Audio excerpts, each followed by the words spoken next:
Hi, this is Eric from Longbox Review at longboxreview.wordpress.com. Today I want to talk about, I guess, mini reviews, if you will, for some comics that I have read and bought that were published during the week of March 27th. So that came out, a week ago? Almost a week ago? Let's see. Yeah, almost 2 weeks ago. Sorry. Okay, so first up, and there'll be a bunch of these, and I'll go through them as quickly as I can, because I don't know. You tell me. What are good lengths to do these videos? For me, I don't like to watch YouTube videos that are longer than, say, I don't know, 15, 20 minutes. I mean, I will watch longer ones if the content keeps me interested. But what's the optimal time for these kinds of comic reviews? I don't know. I'm learning this stuff as I go, making up what I can and learning what I can as I go. But anyway, so first up is Age of Ultron #3. This is an interesting book in that no one knows what the hell's going on with it, because it's supposedly set in the now timeline, but yet in other Marvel comics, New York's not devastated, Ultron hasn't taken over. But in here it's still an interesting story, however it fits in with continuity. Let's see. There are basically two plots in here going on. One is the remaining heroes, with Captain America, I guess, sort of leading them, although he showed up at the end of issue 1 as broken, along with his shield, broken in spirit, I mean. But they devise a plan to get She-Hulk captured by Ultron, and so Luke Cage is the one that takes her in to do this, and then he finds out something at the very end that is very surprising. I have to say, it was kind of a jaw dropper for me. The other part of the story is Red Hulk, Taskmaster, and Black Panther trying to get a hold of one of the Ultron robots, one of the minion robots. I assume so they could get some tactical information or whatever, which ostensibly ends with Red Hulk's death. It's not very clear there, but definitely ends with, and spoiler alert if you haven't read this issue, Black Panther apparently has his head or neck broken, and Taskmaster runs off with the head and spine of the Ultron robot. The only other thing I want to mention on this, besides the spoilery ending I'm going to reveal in just a second, is that they make a comment about how there are some people, some of the heroes haven't made it, or didn't make it, or they were captured by Ultron. I'm not sure which one it is, but they talk about Thor, Hulk, and Invisible Woman says Benjamin, which is interesting because in issue 1 there is a panel showing Sue Storm sitting next to a bed where the Thing was laying on. It's quite clearly his head, well, to me anyway, and yet he's being referred to as they're without them. Oh, and Scott Summers as well. So it's okay. I'm enjoying this story, for the most part. I think it could be better, but that's event books in general, I think. Marvel event books in general. Sorry, you Marvel fans. Okay, next up, Angel and Faith, and it says, whoops, there we go, and Spike. This is season 9 for Angel, but Faith is his partner in here, and they continue the storyline of Angel trying to make amends because he ended up killing. Oh wait, I didn't reveal the end of Age of Ultron. Let me back up just a second. At the very end, Luke Cage takes She-Hulk into the Ultron's, I guess, fortress, and it's revealed not to be Ultron, but the Vision. Half of the Vision, anyway. What? Okay, back to Angel and Faith. Okay, what was I saying about Angel and Faith? So Angel is trying to make amends for killing Giles by bringing Giles back from the dead. And if you know anything about the Buffyverse, you know that those things don't end well. And yet here he is trying. Faith is helping him. Spike is now part of the cast, and They do succeed in, I guess, getting all of the pieces of Giles' soul together, but they're inside of Angel's body, and it's kind of driving him a little crazy. And so they're basically three, I don't want to say, can't say soul, but there are three people in Angel. There's Angel, the vampire with the soul. There's Angelus, the demon inside of him, and then there's Giles' soul. But in the very end, they do end up extracting Giles' soul out, and it's in this container, if you will. And I assume that's what the next issue will be about, is them trying to actually put Giles' soul back in Giles' body. This series has been okay. I like the focus on the overall plot, which they do more successfully in this book than I think they do in the sister book, Buffy. I'm not even sure what the overall plot in Buffy is right now, other than Willow trying to get magic back into the world. But anyway, that's that one. Here's a fun one. The Answer number 3. This is by Mike Norton. Dennis Hopeless is doing the art, I guess. But Mike Norton is definitely now on my radar because of this book.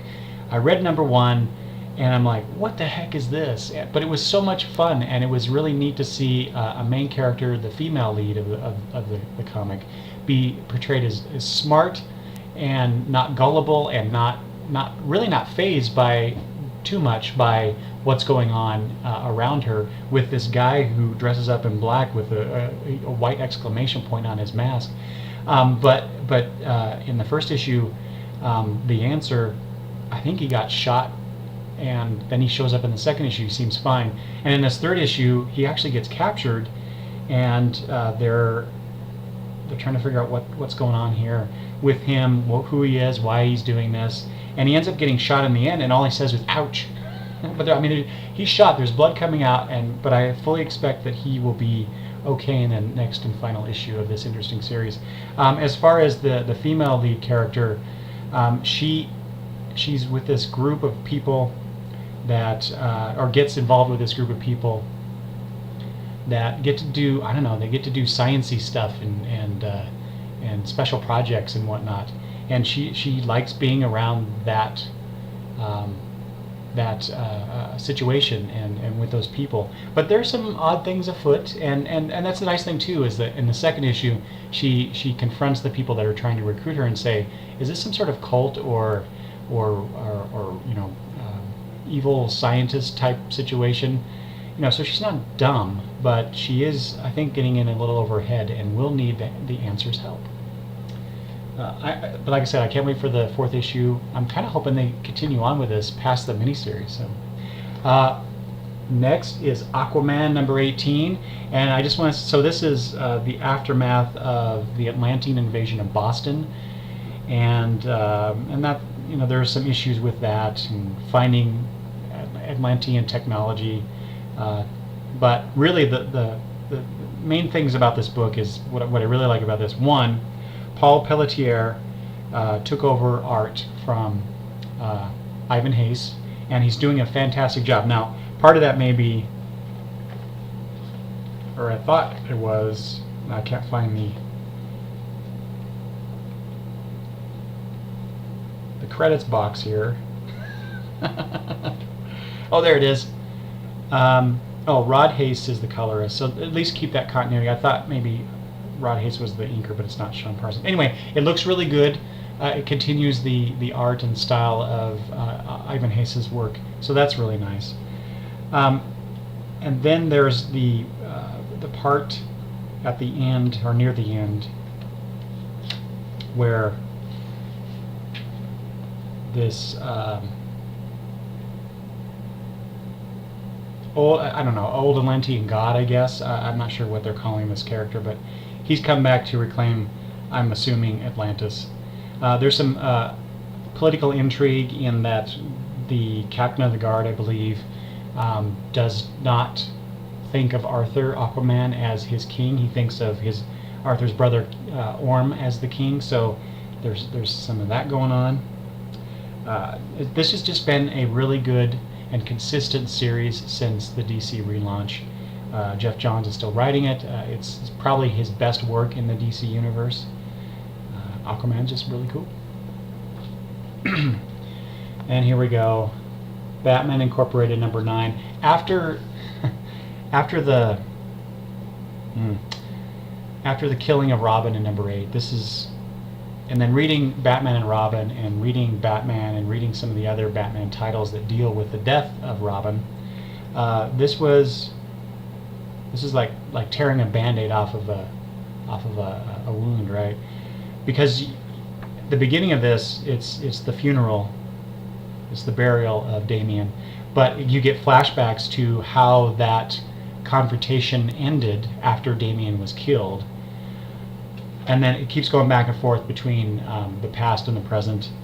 And there are just some killer moments in this story, and there's one I'm looking at here.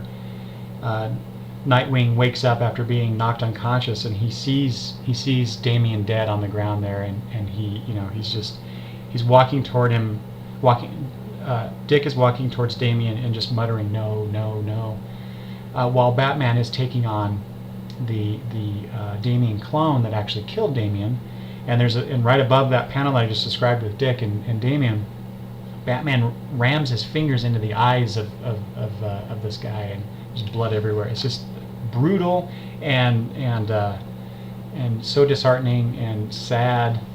There are just so many good panels in here. I actually took pictures of them and want to post them because there's just so much good stuff. And then, like I said, it goes back and forth between the burial and the end of that fight. There is, Bruce says at the funeral, his death will be avenged, and then he has this conversation with Alfred that is just, and the way that Chris Burnham, the artist, the look on Alfred's face after basically Bruce is saying, "Go away. You are in part to blame for Damian's death. You need to go away from me." And he says it, I guess, in a more or less nicer way, but the look on Alfred's face is just very well done, very emotional, and at the very least gets an emotional reaction out of the reader, me anyway. And then the next panel, you see Alfred behind Bruce, and Bruce is saying, "Take a vacation, we'll talk when this is over." And just the way, and it's raining in this scene, and just the way the rain is coming down and the focus is on Bruce in the front panel, Alfred is kind of getting blurred and washed away in the background, which is perfect for this moment. Perfect stuff. This series has been so good. I'm glad that with issue 13 it's ending. I don't want to see this go on without Grant Morrison doing it. It's just so good, and if you've missed out on this, I'm sorry. There's just so much good stuff.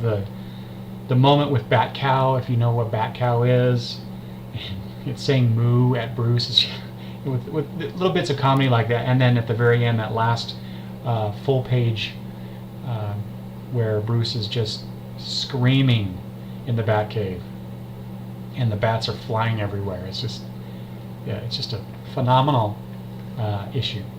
Very good, very good. All right, go from a really good comic to Ive Empire 18. We know this is ending. I think it's the next issue. I have not liked the way that this series has been going. I feel like it's been kind of running in place for several issues now. That first arc was okay. The second arc, where basically Andrew Bennett goes bad, I kind of expected something like that, but I've seen that before. With Buffy, you've seen that many times with Angelus going bad, right? The only really interesting thing about this, one, you have, in some ways interesting, but you have Cain, the biblical Cain, being the first vampire, I guess, and that's not a new thing. That I've seen that in fiction many times, but it's kind of neat to see that in here. But really, the only thing that really interests me is Mary at the end of the previous issue.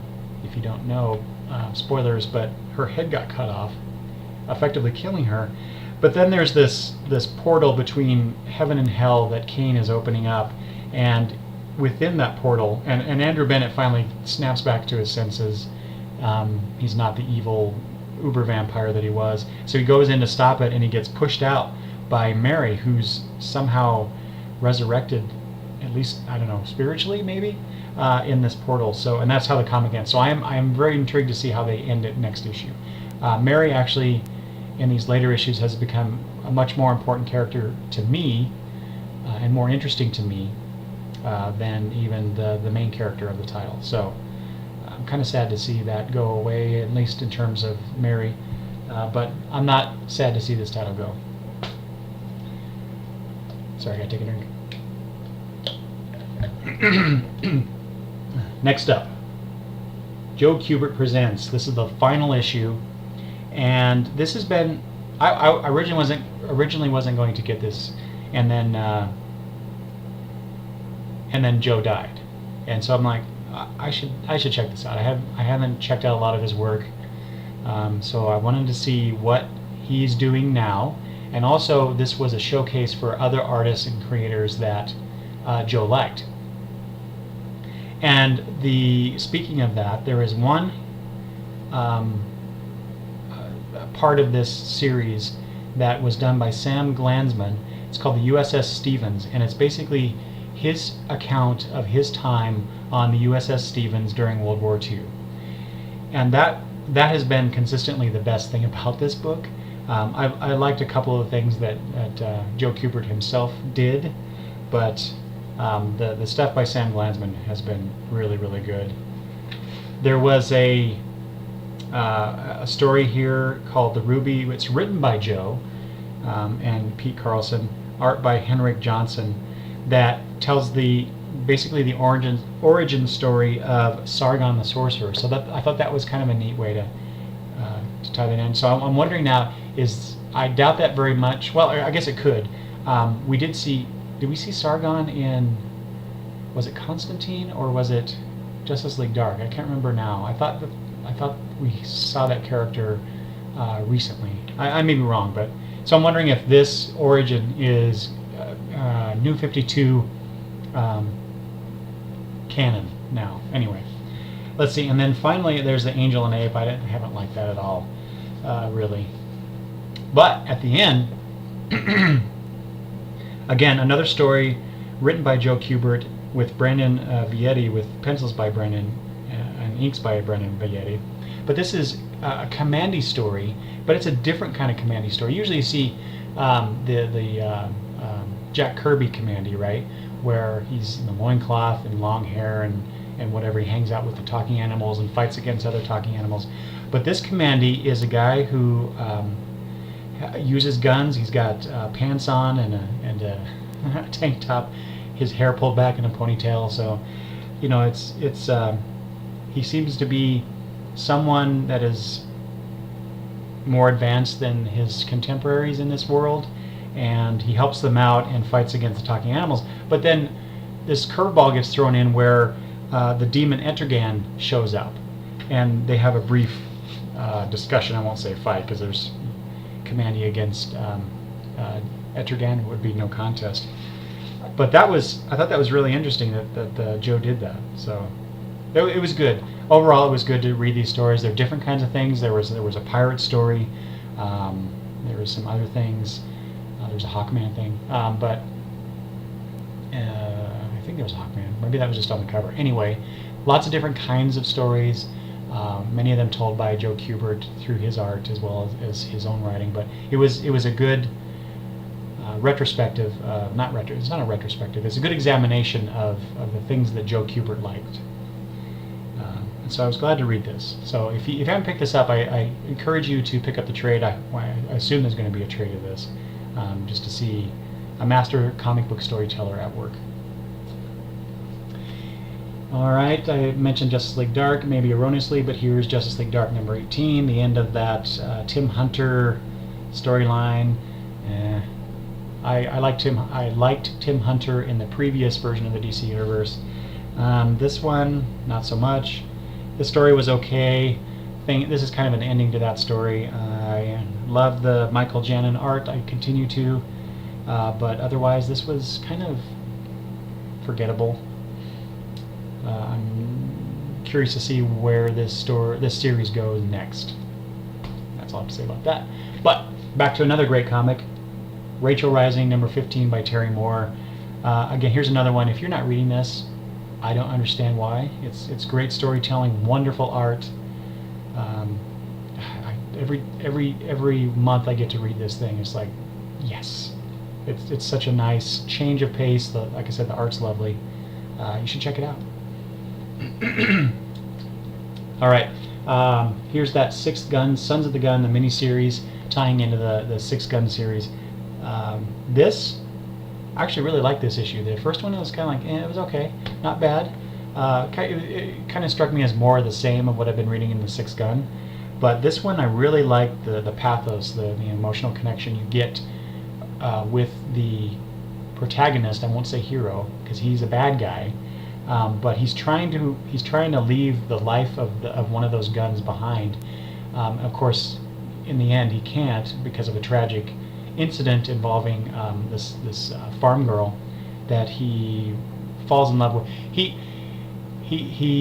lives nearby this girl and sees her as a virtue to try and attain, to help pull him out of the hell that he is in, the physical and spiritual hell that he thinks that he's descended into. Of course, things don't go well, as things often don't in these kinds of stories. But it was a really good character-driven piece that I really enjoyed. So there's that. Sorry, just before I started recording this, I recorded over an hour of my podcast that will go live sometime this week, I think.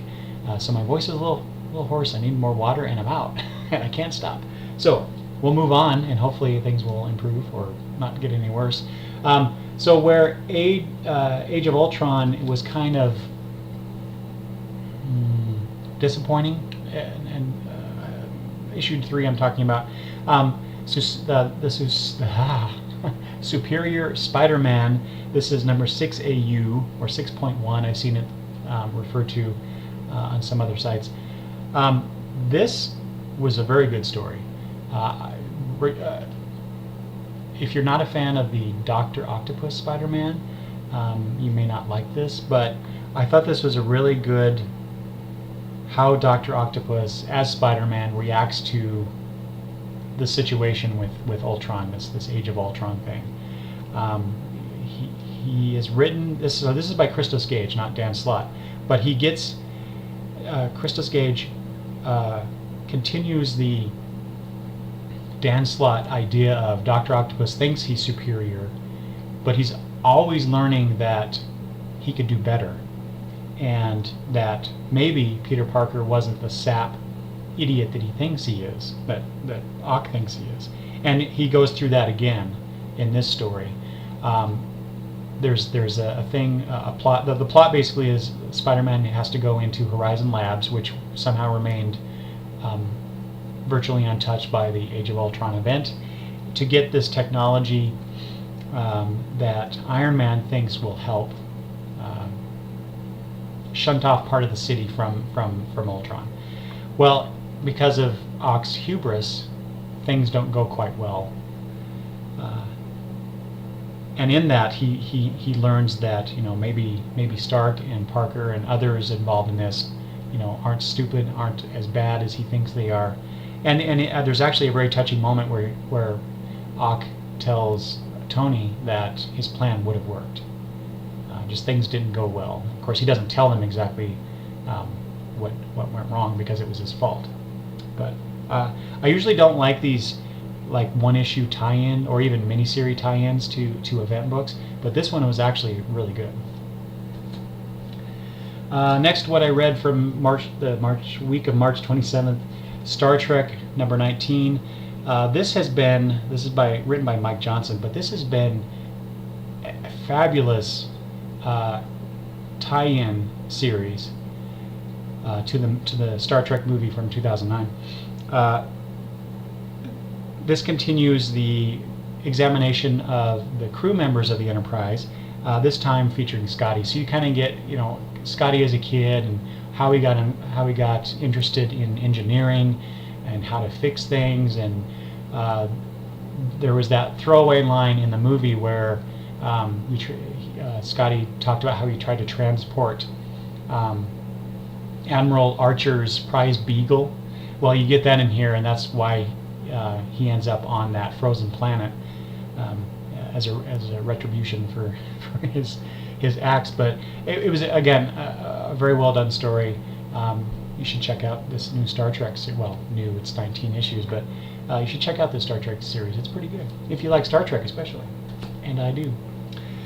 All right, I seem to be going back and forth. So here is Spider-Man 18, and by back and forth I mean I read a good issue, I talk about it, I read a bad issue, I talk about it. Well, this is okay. The Superman title itself has not been very good from day one since they relaunched. Action Comics, on the other hand, of course it's by Grant Morrison, has been fantastic. Scott Lobdell is now doing the writing on this series, and this issue is about the fallout from the Hell on Earth mini event. And the UN is not very happy, and the United States government also, obviously, but they're not happy to find out that Superman had his Fortress of Solitude up in the Arctic, and Superman gets a little testy. That's one thing I kind of like about this new Superman, this younger Superman. He doesn't take a lot of guff from anybody, really, and I like that. What I don't like, though, is that to me it seems like DC doesn't know what they're doing with Superman. They don't have a clear definition of what this character should be, and that's just hurting the character, obviously, but hurting the titles themselves, because the Superman in Action Comics is Grant Morrison's Superman, and while I do find it a superior version of Superman, I wish that there would be more consistency across all the Superman books. And this is Lobdell's just getting into it, so I got to give him the benefit of the doubt. But I do appreciate, though, that they do have a scene in here featuring Clark Kent, and Clark Kent so far hasn't got a whole lot of screen time, if you will, panel time, or whatever you want to call it. And now he is getting a little bit where his former associate at the Planet, Cat Grant, wants to go into business with him to do a news website. News is probably being very generous, because it's not all about news with Cat Grant, right? It's all about her. So that was kind of neat to see that. But then again, at the end of this, we get, just like in, I think it was maybe last issue, 17, or maybe it was 16, but you get that Oracle, that cosmic being Oracle, talking about how Superman is dangerous to the universe. And we kind of get the same thing here, where there's an epilogue featuring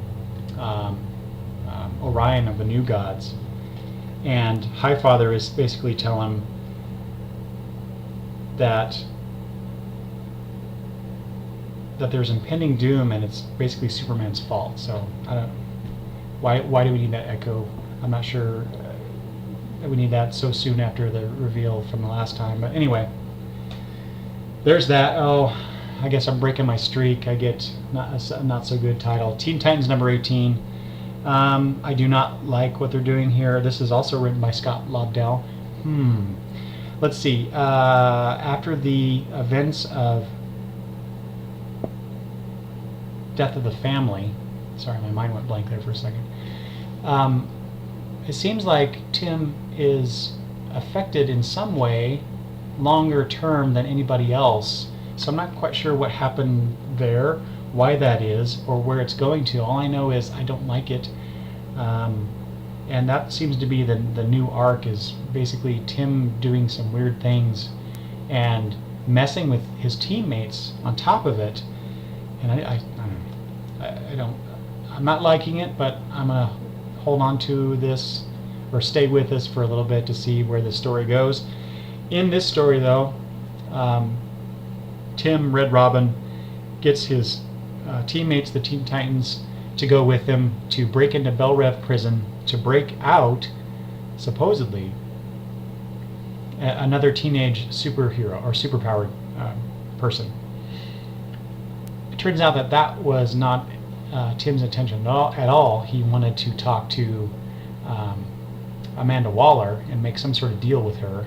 Although why he couldn't do that without doing the break-in, I'm not sure.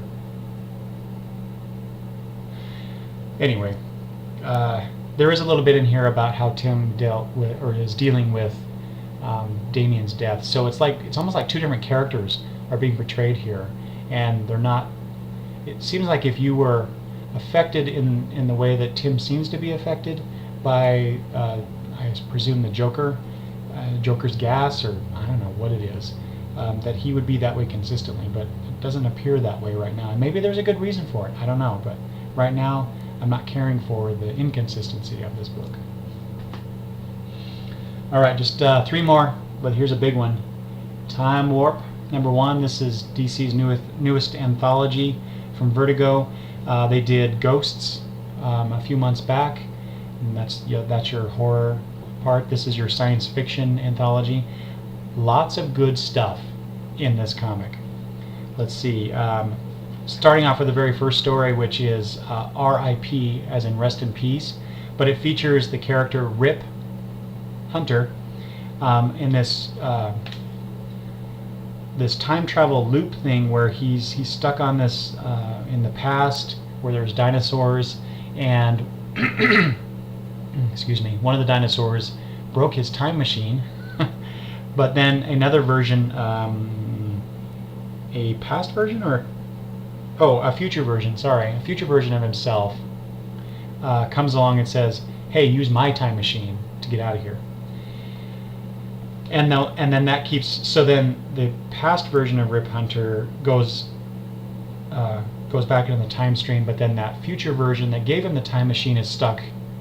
And then that's how the story continues, is that there's a future version that shows up, the past version, the previous past version of Rip Hunter goes away, and then the future version is stuck again. It keeps going and going and going, and then you get to the very end where a very old Rip Hunter shows up, and there's a nice little tie-in to the very beginning of the story where Rip Hunter had been talking about how when he was a kid, they talk about how would you want to die, and and Rip Hunter's answer was always, how, or not how you want to die, but what's the coolest way to die, I guess. And Rip Hunter's answer was to be eaten by a dinosaur. Well, then the very old Rip Hunter shows up to save his past self, and the old Rip Hunter is standing there with a dinosaur's jaws about to chomp down on him, and he looks up and he says, "I'm ready now." I thought that was just a really good story. That was written by Damon Lindelof with art by Jeff Lemire. And then we get the second one is the first of 2 stories, time travel stories featuring Hitler in some way. And the first one is the better of the 2, but it's that old time travel thing. Well, if you could travel back in time, would you go back and kill Hitler? And in this story, someone does. And then the story really just examines the effects of that on a particular person, not the timeline, the events that come, many years later. And it's a really interesting character piece, and I really like that. Let's see, that was by Tom King and Tom Fowler, are the writer and artist. That was really good. And then wonderful little short story by Gail Simone with art by Gail Bertrand, I Have What You Need. And it's kind of drawn in a cartoony style. I'm not quite sure how to describe it, but it's really good, and involves chemistry through candy and how that relates to getting the chemicals in that you eat in this candy, and how it can cause you to relive old memories. And then there is something bad happens, and then you find there's a twist at the end, which was done really well. Really good story by Gail Simone, as always, right? And there's this other story by Simon Spurrier, The Grudge, which it was one of those where it's a joke that goes on far too long, and it's a joke about a series of jokes, and it was okay. It was all right. Then we get, so in the Ghosts anthology, we got a Dead Boy Detective story. Well, we get a part 2 of it, although I don't understand how, this is a science fiction anthology, so I'm not quite sure why this is here. I'm not even sure that there's anything really. No, they're talking about, it's a Latin class, so yeah, I don't know. But you get a continuation. So maybe they're using the Dead Boy Detective story to kind of tie all these anthologies together in some way to get. I don't know. I can't imagine it's a good way to get people to buy the next one. And it does say that the story continues in the Witching Hour anthology. So that'll be the next one. There was a Peter Milligan story featuring a scientific way to capture ghosts. That was, I thought, nicely drawn by M.K. Perker. It was pretty good. I didn't think the story overall was that great beyond the concept. Then there's this nice little story by, and watch, this is at the very end of this story, so I gotta flip pages, sorry, 1 second. Yes, it is. This is by Ray Fox, written by Ray Fox. And then art by Andy McDonald. And so this is called 000003, so 3 seconds. But it's, I'm not sure how to describe this. So this bad thing happens, and given the technology, the person inside this suit has 3 seconds to do certain things. Oh, sorry, I guess it's 3 seconds. Watch, I read this, I really did. Anyway, so she's trying to get certain things done to get the information back to her superiors, but then she also tags on to this message, or tags on to this signal, a message to her mother, which was really good. It was a really nice, a really good, again, a character piece. Yeah, it was just a good story. And then there's this thing by Matt Kint. It was okay. The science fiction part of it was interesting, but it was more about an idea than a story. And I'd rather have a story about characters and plot and all that stuff. And then finally we get the final Hitler story called The Principle by Dan Abnett, and art and color by I.N.J. Colbert. I've seen that name before, and I don't know if I.N.J. That must be initials. Anyway, it's about these two guys on this. Their detail is they're a protection detail, and what they do is that when someone has a time travel device and goes back to kill Hitler, it's their job to right the wrong, because you shouldn't mess with history. Doing so will cause catastrophic events, and so it's their job to stop these people from killing Hitler. So there you go. You get that side of it, as opposed to that first story. But really, really good anthology. The better of the two between the Ghosts and this one. So really good. And then Uncanny Avengers #5. I'm dropping this book. I don't like it. This is the one that, the art is good. I like the Coppell art, but Remender's story leaves much to be desired. And this contains that whole controversy that came out, a few weeks ago, at the time of this recording, but where Alex Summers gives that big speech and talks about the M word, and he thinks it's divisive and we're all humans, and et cetera, et cetera. I understand what Remender was going for, but I think it was a little naive to do it in this way, or really the thing to talk about here isn't so much the story in here, it's how, I don't know if you know this, but how Remender reacted to the negative reactions to that scene, which I thought was unprofessional at the very least, and I'll just leave it at that. So, but I will not be continuing with this story, or with this title, much longer. And then finally, one more Marvel book, which I actually am enjoying, Young Avengers #3. Two things here. One is I just have a love for the teenage superheroes in comics. DC primarily, because they're the ones that are known for that more. Teen Titans, Legion of Superheroes, others. And I knew of these Young Avengers before, but I never picked it up. And I've just heard over the years how that comic was interesting, at the very least. But then I read, was it the Marvel Now .1 special that they put out a while ago? And I think it was in that one where they had a preview of the Young Avengers title, and it featured this character on the cover, which is Miss America, I believe. I hope that's what it is. Yes, Miss America. And I'm like, wow, they caught me. They got me. They drew me in. And so I wasn't going to get this title, but because of that preview, I'm like, okay, I'll try it. And it's just been fun seeing these characters. I don't really care for the antagonist, the villain of the story, but you know, this, I guess it's something for them to do and to work against. But anyway, I just don't care for it. But there's this great scene in here where Loki, young Loki is, or Kid Loki, I guess is what his name is, but he is trying to convince them to. He's trying to convince Wiccan to